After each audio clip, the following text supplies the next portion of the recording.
Tingnan natin si Joben. Nandito sa farm niya. Ang daming talbos ng kamote. Yan. Kamoting kahoy, patola, mangga. Ang tawag dito malunggay. Ayan o, mga talbos ng kamote. Dito ka banda mang kumuha ko ng gulay dyan o. Huwag doon. Pwede kong ako kukuha dyan o. Wala bang patola? Meron siguro, ayan o. Patulaw. Saan? Malaki na. Ayan yung kanyang saging.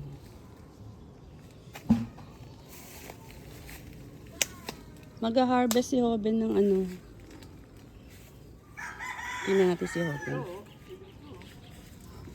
Asan? Ay, wag muna. Maliit pa yan. Sobrang pandiit yan. Malas kasi ito may lamok, maraming lamok.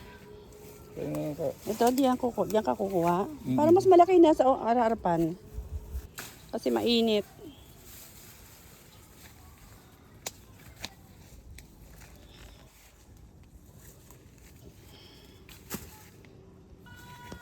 Tingnan natin yung laman.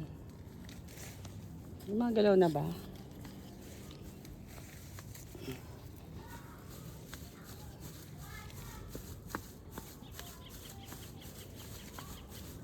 Isang taon na yan pa?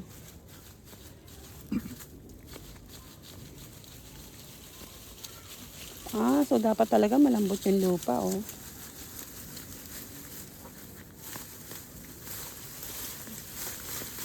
Payat. Payat pa.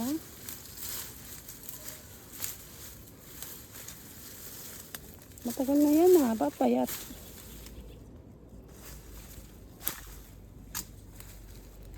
Payat siya, guys.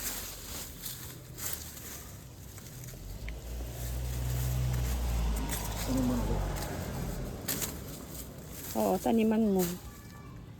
huwag mong lagyan yun ha dahil ano yan? May... Ayun, oh, may malaki doon, oh. Pinabayaan na. Oh. Pinabayaan na. Patola, ang kapitbayan nagtanim dyan.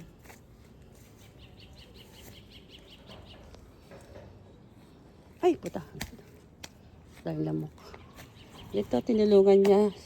Tinulungan siya ni Joben magtanim yan.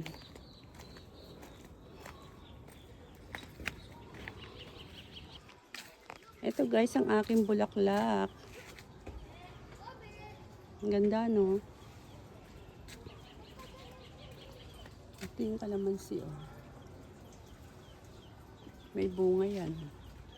Ito ang ganda ngayon nito, oh. Pulang-pula.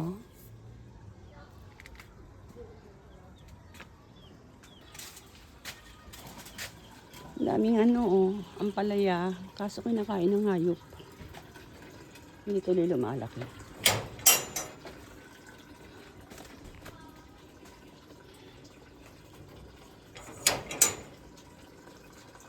Wow. Dito nakalibing si Kobe. Si Mihaw, si Aicha, si Coco. I miss you, my poor babies. Yan ang mini garden ni Joben. Ay, umuulan. Sandali, sampay ko.